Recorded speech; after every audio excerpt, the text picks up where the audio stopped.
A day after hope of an early resolution on trade lifted stocks, uncertainty creeps in once again, dragging equities lower. Utilities and industrials slip while IT and healthcare eke out gains.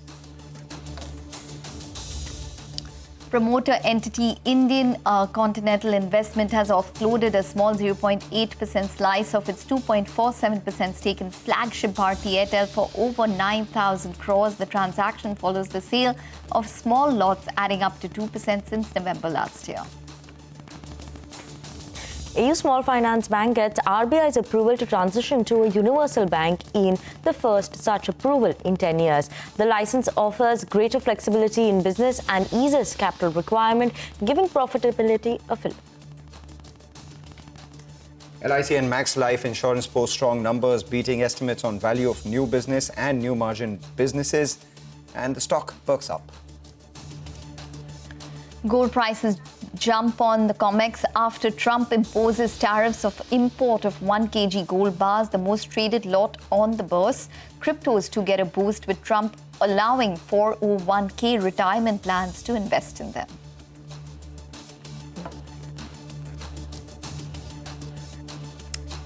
Hello and welcome to Halftime Report on CNBC-TV18. Coming from the CNBC-TV18 Motilal Oswal studios, I'm Vinny Motiwala. With me is Mangalam Malu as well as Ekta Batra. Good afternoon, guys, but not a great afternoon shaping up today, or not a great day compared to what we saw yesterday, the second half of the trading session where we saw that green coming in. Today, obviously, some bit of that correction has come in on that front. But a lot of earning movers, at least that's where the positive sign is coming in, some of them trading in the green. But as of now, the broader end of the market also a bit under pressure. Same time yesterday, we were at the low point of trade as well, closer to the 24,300 mark, just below that. And then we had the recovery. So bulls are believing that maybe not a lot of open positions would be left by the end of today's trading session and perhaps some sort of recovery, which is likely. The good part is that today's low is still about 100 points above yesterday's low. So let's see whether we see some buying at lower levels or not. Today also we could hope for something in the green by the end of the day. Who knows? Who knows? Yesterday's sharp up move was actually also further aided by the fact that it was expiry and a lot of call writers were caught on the wrong side. So it was only fair that, those positions were unwound first thing in the morning. So that's why we saw a bit of a decline. I'm just keeping an eye out on two things. One is the broader market advanced decline ratio, and the second part is the India VIX. India VIX has spiked up once again today. So where does that settle will be a foreteller of where the market goes. Well, not too bad for the week at least. We've seen that choppiness come through and that spurts into the green, which has really helped us in terms of averting too much of a loss for the week. So the Nifty at current reckoning is down around 0.6%. The Sensex is down around 0.7% on a week-to-date basis. And the mid-cap index is down around 0.3% at this point in time. So that on a week-to-date basis, we seem to have stemmed our losses. But let's see how the second half pans out and whether there's any kind of buying on dips or the reverse. But nonetheless, let's kick off the show with Jubilant Foodworks. It's opened its first Popeyes food outlet in Mumbai and launched a total of 3 food outlets in the city. Jubilant Foodworks plans to open another 100 stores in the country by FY26 end. Mangalam did catch up with Samir Khetripal, who's the MD and CEO of Jubilant Foodworks, and began by asking their expansion plans. So we are rapidly expanding. It's just been 3 years, if you see, and some of the largest QSRs in India, what they've done, actually in 10-12 years, we're actually condensing it to 3 years. So we believe great food takes a little bit of a time, but we still are the fastest. And we have a unique supply chain commissary model, which is very, I would say, core to Jubilant Foodworks. And we set up the supply chain, and now we genuinely believe we are ready to scale up. So Mumbai, we are the first time launching with 3 stores. We have another 2 or 3 planned, and we are going to rapidly expand now in Maharashtra. You've done 60 stores. What's your target for FY26 in terms of store opening for Popeyes? And by when do you reveal those numbers, formally for the overall business? No, I think so we want to rapidly expand, and I recognize media houses like yourself, investors, and broader customers also want to understand the success of Popeyes. So very soon we will hit 100 stores, hopefully by end of this financial year or early Q1 next year. We will start disclosing our numbers for Popeyes. But let me assure you, in terms of average daily sales, store profitability, I think we had a fantastic quarter. Back of the envelope calculation suggests Domino's you do about 2.5 to 3 crores per year. I suppose this one would be about 20-25% higher, right? Yes, I think I'm not going to react to the numbers, but materially higher, right? I think from a, firstly, for every Popeye store, we'll have 4 or 5 Domino's. So I think it's an unfair comparison. Got it. But standalone, these, as a category, this is meant to be much larger. And I think some of the competition numbers of chicken and burger players should give you comfort. Okay, have you crossed 200 crore in sales? I'm not going to answer that but let me tell you, we are very well benchmarked to the market in terms of daily sales. And what about the EBITDA at a store level? And if you have to look at Popeyes, is it EBITDA accretive? So I think Domino's is the benchmark in the country, and so compared to Domino's, it is dilutive for sure. So it's not going to be accretive for a long time. But let me assure you or to our investors that this is how I think. Firstly, we have to expand in the right locations, make sure we get the right average daily sales, and even with 100 stores, be the best in class in terms of gross margins. Once you have that, then you have a scalable model. So all my food that is supplied over here to this Popeye store comes in the same van as supplies to Domino's around the corner. So therefore, I have the lowest logistics cost, highest gross margins when it comes to this category at about 100 stores, delivered by our unique commissary model and logistics supply chain. And not only that, our own delivery, our own tech. You have revealed your first quarter top line. You've revealed your Domino's like-for-like growth at over 11%. Do you think that is something that is likely to continue going forward as well? India is a $60 billion market, and pizza as a category is less than $1 billion. So we have to fight for our share. We have to invest back and give more to consumers. So we have literally quadrupled our pace of innovation. So you see cheese volcano pizza, you see cheese burst pizza, launch of chicken, and we recently launched chicken burst. These are all first-time innovation coming into India. We used to take 4 quarters to launch one platform. Now we are launching one product, one platform a quarter. So we have quadrupled our pace of innovation. So we're very happy with the strategic calls we have taken, and I'm proud of my team in terms of day-to-day execution. And I think we are ready to go scale ahead. So 60 stores per quarter, Domino's continues? Of course. All right. Final question. I have to ask you this because you've spoken about Domino's, etc. The target for this year when it comes to overall revenue, SSSG, and also even the margins. So I think we don't give guidance, Mangalam, but my model is very simple. 5 to 7% should come from SSG. That gives you sustainable margin, at least holding on to the margins or growth in PAT. And if you add 10% store, so about 14 to 15% growth should come in, and that's what I think we are building our business like that. And margins, I think we've always given a guidance like a little earlier that 200 basis point margin should improve in next 2 to 3 years. And there's no reason for you to believe that this won't happen in FY26. All right, from the delicious Popeye store back into the studio right now. We'll take a short break, come back on the other side. We focus on the commodity space. Manisha Gupta joins in with Sabyasachi Ray, the Executive Director of Gems and Jewelry Export Promotion Council. Stay tuned.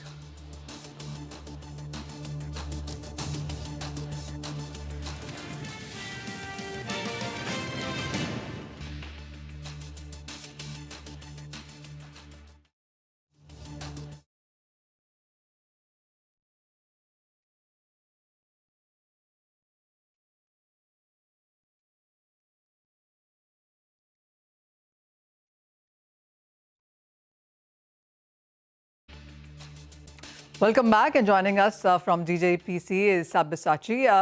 Sabya, thank you so much for joining in.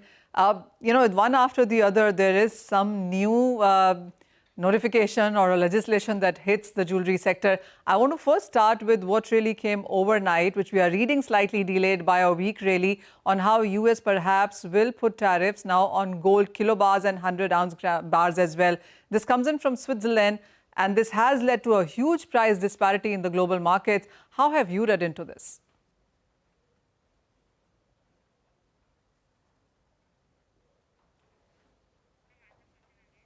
Mr. Ray, can you hear me? Yes, I can hear you. Thank you, Manisha. Sorry.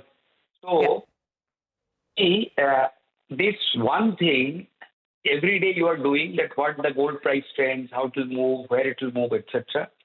This new dimension will put an interesting, dimension into the pricing also. Before, throughout the world, gold was traded. Usually, gold is a raw material. So, throughout the gold was traded, other than India, etc.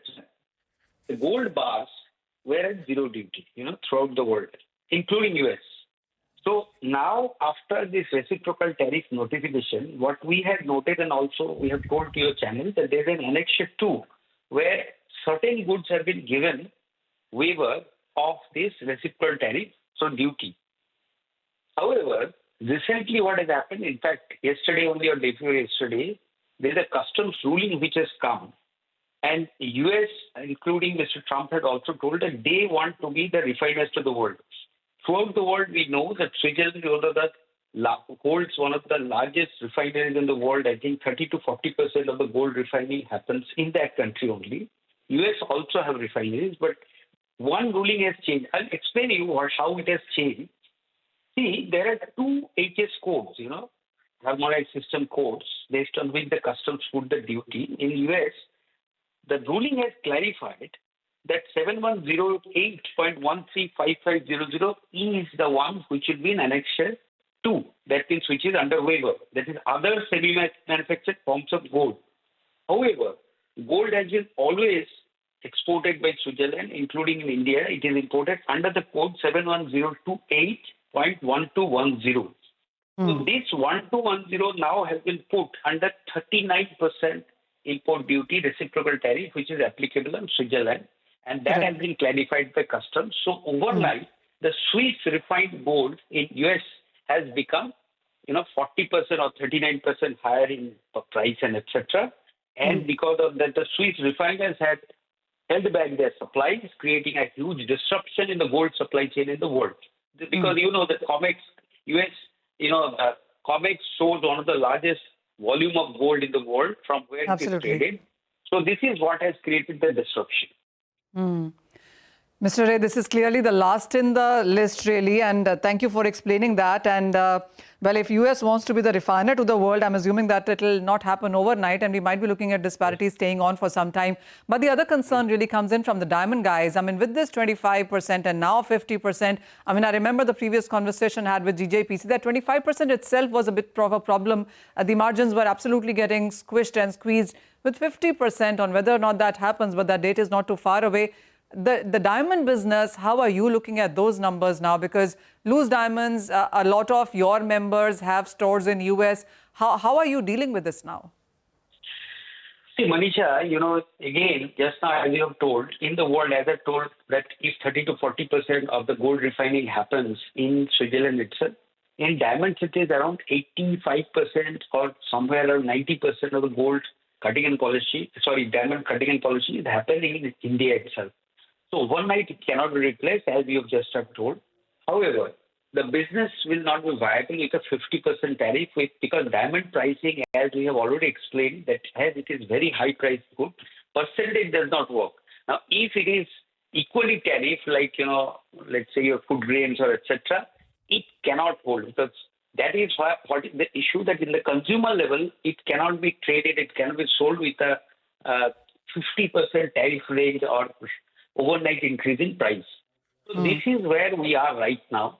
And we had calculated with 25% how much business loss, how much level loss, etc. all will be happening. But with 50%, there is no calculation. The business is a no starter. That much I can tell you.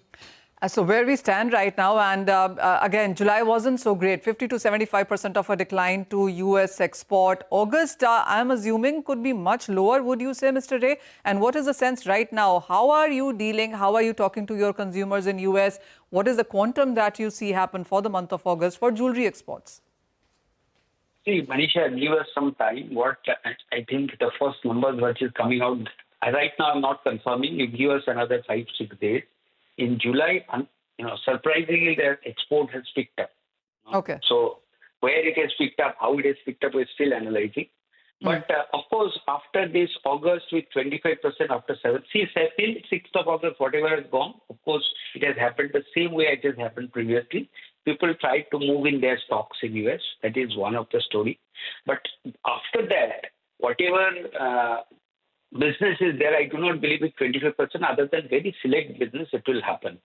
Okay. So the export will, of course, nosedive. And after 21st August, I cannot think about that. I think export may be totally stopping this, in US at least. Well, we still have time, and there is an expectation that negotiations will happen, and perhaps there would be some commodities that would be exempted, and perhaps diamond could be one of those. But Mr. Ray, as always, thank you so much for joining in. Absolutely. Thank you so much, Manisha, as well as Mr. Ray, for joining us. An interesting conversation there. But, on that note, we're going to slip into a very short break, viewers. Don't go anywhere. We'll be back with more news and updates, more stock-specific action after the break.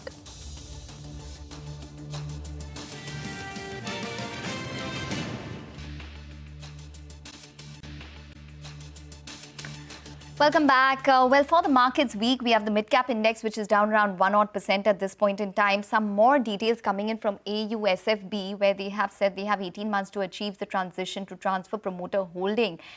So that is for the Universal Bank license. As you can see, AU Small Finance Bank is up around 0.8%. SBI will be in focus because it will be releasing its numbers this afternoon.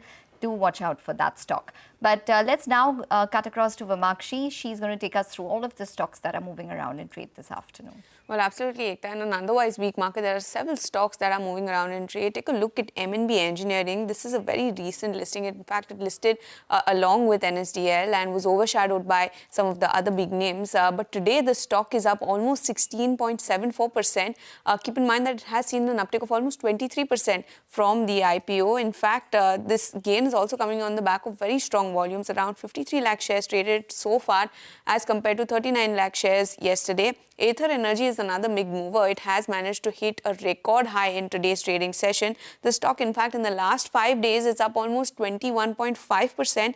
And today itself, the rise in the share is coming on the back of very strong volumes. In fact, volumes are all up almost 3 times as compared to the 30-day average. GSFC is another counter. The company reported its numbers. The margins expanded by 380 basis points and the net profit was up almost 51%. And this particular stock has seen the biggest single-day gain since Jan 2025.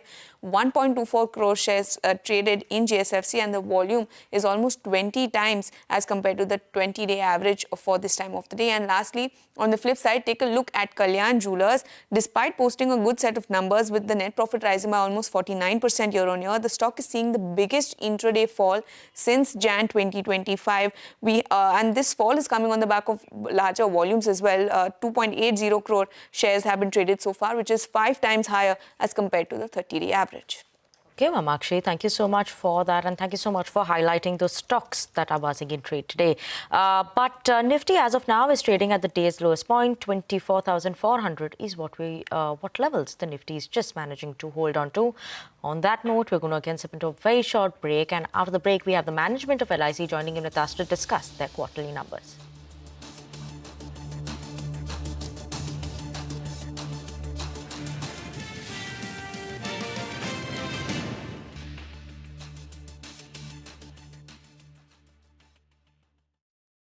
166 points lower on the Nifty right now, mildly off the day's low, but not too far away from that as well. But a couple of stocks, they deserve mention, and they're moving higher right now as we speak. A lot of long positions added on Cummins India. Remember, the management con call takeaways were flashing for you at the bottom of the screen, and the stock has moved to the high point of trade at a time where the mid-cap index is actually hovering around the lows of today's trading session and also giving it company on the way up. We've seen LIC, which has moved higher. In fact, as we speak about LIC, let's get in a conversation that our colleague Yash had with the management of LIC after reporting a good set of numbers. We have R. Doraisamy, who is the CEO and Managing Director of LIC, with us.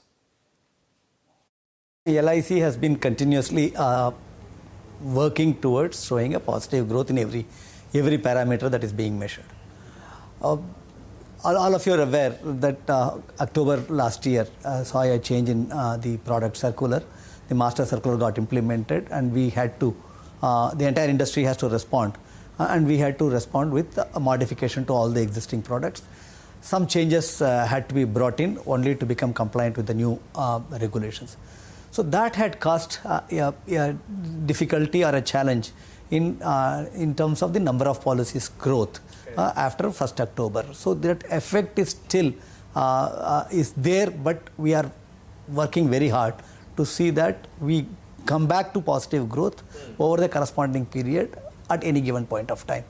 Current year, we have been able to reduce the reduction in number of sales over the last year because we could not repeat those policies which were sold, the par products at a sum assured of between 1 and 2 lakhs. They are not available anymore, and hence the numbers have taken a negative growth. That is the situation. In terms of the advantages of what we are facing is that the average ticket size has gone up on all the buckets, and we are able to get some high ticket sales premium that is coming up through. So going forward in the current year, we would like to have a decent growth over the entire year's premium, whether it is top line or APE. We are likely to be showing a good positive growth is what I am looking at. I don't want to give any particular number as a guidance or anything like that, but we will be showing a good growth this current year. Okay, I understand that no particular number, but if I could get some more hint on the number. You said the policies will be lower, but per policy size would be bigger in this year. Keeping that in mind, if we have to consider 3 options, low single digit growth, mid single digit growth or high single digit growth, which cohort would you be closer to? I would certainly love to aim at a high single digit. Now, why single digit? It can even touch a double digit. That is what I would like to certainly. Perfect. Now, coming to the value of new business also, despite the AP being low, retail AP being low in the first quarter, you managed to grow your VNB by about 20%, 21% in the first quarter itself. What helped you get that higher value out of business? And 21% VNB growth in the first quarter, are you confident of sustaining this thing? Because as you said, AP will pick up as the year progresses. Are you comfortable and confident of sustaining 18 to 22% of VNB growth in that range for the year? I would not like to guess a growth in VNB percentage, but certainly we will be looking at a VNB margin which is above what we reached on 31st March 25. That is something which we are working towards that. There are, as you said, how did we manage? Or it's not a question of managing. One, there had been a change in the economic assumptions. The interest rate cycle has moved down over last year. So the RFR assumption is the one which has a impact on the VNB margin, which has brought down the VNB margin. But there are other factors. One is the expense ratio, the expenses assumption. We have had a lower expense ratio last year, and we are optimizing on the costs. So that will continue for some time. So that is one assumption which has helped in increasing our VNB margin. And third, naturally, the directional change that we brought over from 2022 of increasing the contribution of the non-par APE, that is the product mix has contributed for increase in VNB. The expense assumptions have increased our VNB margin, but the economic factors has brought down. So the net effect is a small growth in the VNB margin compared to last year. Correct. 17.6% was the VNB margin for FY25. You're saying you'll definitely be higher than that. We should be. Could this actually go closer to the target which was spelled out long ago of 20% for FY26? I think we have not given any target or guidance for VNB margin ever so far. We are working at improving our performance, improving the standing of the corporation in the committee of insurance companies has been the focus of LIC, and we'll continue to work towards it. Certainly, as you said, we'll be looking at a positive increase over the last year's entire year VNB margin. Is certainly we are aspiring for. So definitely it'll be higher than 17.6. That's what we are working for. Okay. Now, share of non-par, you also spoke about it. You've crossed 30% in the first quarter in terms of individual APE business, right, and the share of non-par there. The target initially was 25%, it got crossed, now it's 30%, and it's helping your VNB margins. Now, what I want to understand is what is the target that you have for FY26 in terms of having the non-par share of individual APE business, because that's something that you'll be able to understand and you'll be able to guide and work towards it through product launches. What is the target of non-par share? See, in July we have launched 2 new products which are also on the non-par bucket. Navi Jivan Shari, both on a single premium as well as multiple pay premiums has been introduced. That's also gaining a good traction right now. We will be introducing a few more products during the current year, but this time we will have we can have a combination of both non-par and par in this that we are looking at. We are also looking at, we are an insurer which has nation first as our motto. So we need to cover every person who has to be provided with life insurance cover. That's the idea. And regulator has also come up with insurance for all by 2047, which can be achieved only with a major contribution from LIC of India. So we had to look at products which will cater to the urban and the elite customer needs, as well as to those who are the ones who can be affected by any calamity. They also we have to take care of. So we may have a micro insurance product also we are looking at. We are looking at plugging creating a product portfolio which does not have any product gaps. That's what we are looking at. So we may have a par product or 1 or 2 par products also introduced. We still look at the same trajectory of increase in non-par APE share continuing for some time. It may increase from what we are currently to some more numbers, but stabilize at a maybe higher than the current levels.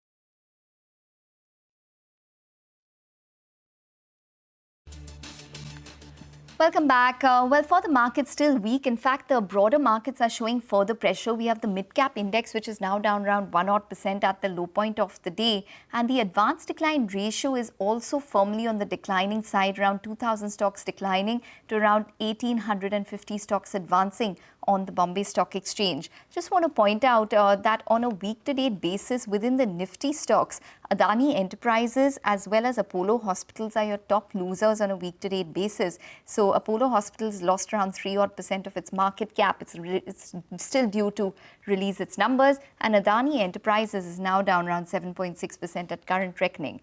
But nonetheless, let's talk about a couple of more numbers. Biocon is in focus, reacting to what was a weak Q1 performance with the revenue growth below estimates and the margins also contracting. I did catch up with Shrihas Tambe, who's the CEO and the MD of Biocon Biologics, to discuss the quarter gone by. Began by asking him about his thoughts on the tariff situation with regards to pharmaceuticals. It's very appropriate at this point in time that the negotiations are on between governments to find the right path to get to what makes sense to both countries. And when it comes specifically to pharmaceuticals, I am actually quite relieved that there is a sense that these are life-saving drugs. These are things that interruptions can cause a lot more damage than benefit overall. And there has been an exemption on pharmaceuticals globally. So that does help healthcare and patient care, particularly in the United States. So we're very grateful that that's happened, and we expect that to continue. It's always been the case because there is a humanitarian side to what we do as well, and we expect that that this will continue. Having said that, on the business side, I do want you and your viewers to be aware that that we've been and as a global company in the top 5 biosimilars in the world, we've been very resilient while we are having a large base in India. As a global company, we have a distributed manufacturing setup, including facilities which manufacture close to patients in markets that we supply, including in the United States. So to that extent, we have, of course, been able to balance and de-risk opportunities for us and our investors. But having said that, we're very hopeful that the exemptions on pharmaceuticals will continue, which will then benefit everyone in the chain. You've mentioned that insulin is going to be a key opportunity for you all. How is the market playing out when it comes to demand and supply globally, given that there is a shift towards GLP-1 drugs? And how is Biocon placed to take advantage of this? That's a great question, and I think something that is probably on everybody's mind, given the fact that the GLP-1s have captured the imagination of everyone at this point in time. One of the things that I must state is that the Biocon Group is in a very unique position. We are the only company in the world which has biosimilar insulin with an interchangeable status, which also makes GLP-1 or GIP-1 analogs or peptides. That puts us in a very unique position. Other than the originator companies, we are the only company in the biosimilar generic space which has the ability to provide patients and customers with both of these products. That tells you about the synergy that exists within the group. Now, coming to the question that you asked, whether one segment would lose out to the other, we do not see it that way. We, in fact, see them as being complementary to each other. Insulins have been around for a little over 100 years since they were discovered, and they continue to still be very much a part of the therapy regime that is used for glycemic control.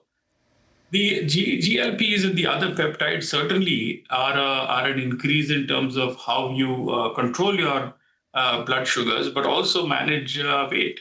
So there's an incremental benefit that you see. But there is certainly a lot of opportunity to coexist, and which is why we see an opportunity enhancement and expansion rather than one cannibalizing the other. All right. Liraglutide, you've mentioned it's a big opportunity. When are you expected to launch in regulated markets such as US and Europe? And could you quantify the opportunity for us? Liraglutide is amongst the early GLP-1s which have lost exclusivity. We have gone commercial. We were the first to get approval in the UK. And we will now go commercial increasingly in other parts of the world, including Canada and in selective parts of Europe. We will bring that product to the US as well. I won't want to specifically talk about timelines for competitive reasons. Also, in terms of what our guidance would be for any specific asset in a specific country. Needless to say, it's something that we are fully backward integrated in as well. We have the facilities which make insulins and the GLP-1s. So the facilities are the same. The device platforms that we use for our insulins, where we make millions of those every year, are the same that we leverage for liraglutide. So we have the economies of scale that will kick in. So it gives us the competitiveness. And we have the relationships that we have cultivated with customers, given that we have a sizable market share given our insulin's presence. So I think I will stop at that without necessarily giving you a specific guidance on numbers, but we are very well placed on liraglutide. And are you as well placed on semaglutide? We would like to believe so, and not just in semaglutide, but there's a series of other peptides that the company continues to explore, which is beyond semaglutide, and we will bring them to the market. If you've seen how focused we have been on the biosimilars front, you know that once we pick a therapy area, then we pursue it so that we can get full integration out of it. Okay. Quickly, if you could just, give us some guidance on the debt, Mr. Tambe, because it stands at $1.1 billion on a consolidated basis. You have raised money via QIP. But give us a sense in terms of what the timeline would be in terms of debt reduction, what would be a level that you would be comfortable with, and any further steps in order to raise funds. Ekta, you've known Kiran for a very long time, and Kiran's not someone who's very happy with any amount of debt. So she's always built a company which has been cash positive. That's been our legacy.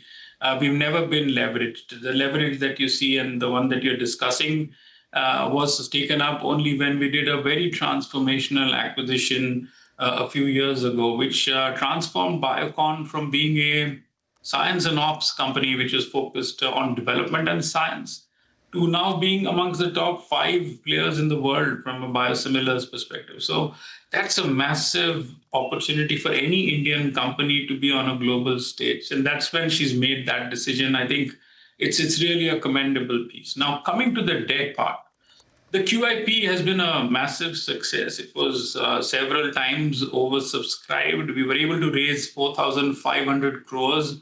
That tells you that there's a phenomenal amount of interest. It was the first time we raised capital after the IPO, which was several years ago, over 20 years ago.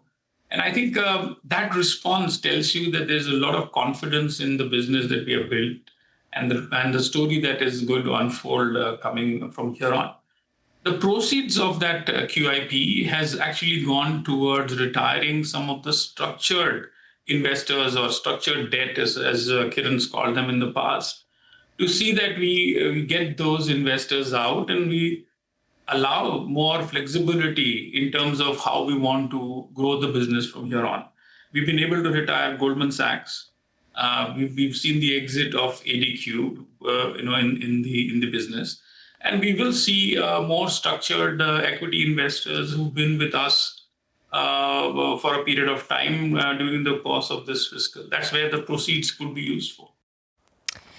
Interesting insights there coming in from Biocon Biologics MD and CEO in terms of liraglutide as well as trade tariffs, what's expected there. But on that note, we're going to step into a very short break. And here's some good news coming in for our viewers. India's business news leader is now a click away. Introducing CNBC TV18's all-new app. Get instant access to breaking news, in-depth articles and financial world updates at your fingertips. Download the CNBC TV18 app from the Apple Store or the Google Play Store. You can just scan the QR code on your screen.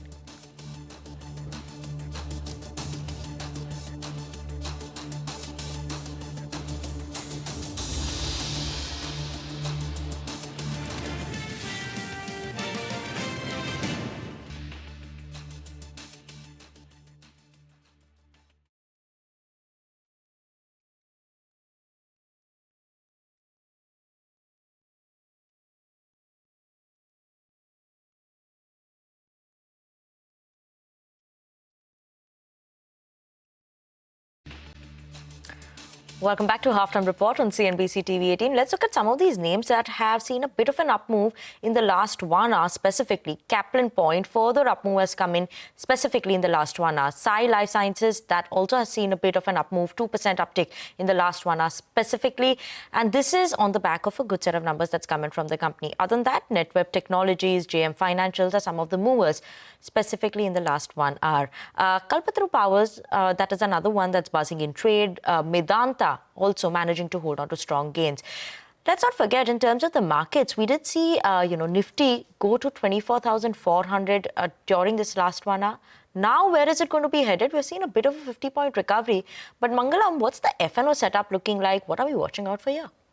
Well, if you look at the FNO setup, it tells you that there is some recovery at the lows. The market is volatile, but it's still in a bit of a range. Why do I say that? Because we're grinding lower. If you look at the Nifty Bank and the mid-cap index, all these frontline indices are at the lower level in today's trading session, though fairly off lows. And that is where the important part is. The India VIX, which actually saw a big gash in yesterday's trading session, has now spiked up once again and just below the 12 mark. So that's something we will consistently watch out for, because the market, while it's moving off lows, the India VIX moving off highs, is typically positive for the bulls. Advanced decline ratio, that's the other data point that we monitor very closely through the intraday. And now as we speak, those lines are coming closer. When we started, in the hour, we had around 1,550 stocks in the red for about 1,000 stocks in the green. And now those lines have come slightly closer. 200 more stocks have been added to the green list than the red list. The other part, the Nifty low today has actually been about 50 points higher than the low yesterday. And yesterday, remember, from the lows, we saw a sharp spike. So can we see another spike in the second half of trade or not? That's what the bulls are betting on. The mark to watch out for on the way up, and that would denote a further up move, is the 100-day moving average on the Nifty. Yesterday, we broke that intraday and then closed above that. And today, we broke that intraday once again, and now we are hovering just below that. So 24,474 is the mark on the way up that you have to watch out for. 24,500 call writers, they're fairly active in today's trading session. A premium of 135 rupees telling you that above 24,635, you could see some sort of resistance. But up until 24,600 to 24,635, there is up move for the market if we do go ahead and cross the 100-day moving average. At the lower level, strong support seen between 24,350 to 24,400, which is basically today's low and yesterday's low. We're seeing put writing at the 24,400 and the 24,450 mark as well. A lot of individual stocks on our radar. Long positions being added on Cummins and IEX. Cummins, the management commentary in the conference call is something that the street likes. The stock is zooming up around 5%, IEX as well. And on the other hand, we have shorts which were caught on the wrong side for both Titan as well as LIC. Remember, Titan, the street was working with a margin compression. The company went ahead and reported a margin expansion. So those shorts caught on the wrong side. The stock has moved higher and is seeing some short covering. Similar is the case for LIC. But a lot of short positions are added on Mazagon Dock, despite good numbers on Kalyan Jewellers, a big spike in open interest, and Bombay Stock Exchange, BSE as well. Finally, we'll watch out for RBL Bank. Why do I say that? Because yesterday, towards closing bell, we had pointed out that maybe the stock moves into F&O ban. It's coming into that threshold. This morning, it's crossed the 95% mark. And now, as we speak, it's well above that 95% mark of market-wide position limits. So RBL Bank enters the F&O ban. Okay, Mangalam, thank you so much for that. And just in those last 2-3 minutes also, we've seen a bit more of an up move come in. 20 points higher is what the Nifty is now at. 24,474.80 levels is what the Nifty is trading at as of now. But with that, we're going to wind down this edition of Halftime Report on CNBC TV 18. Thank you so much for tuning in.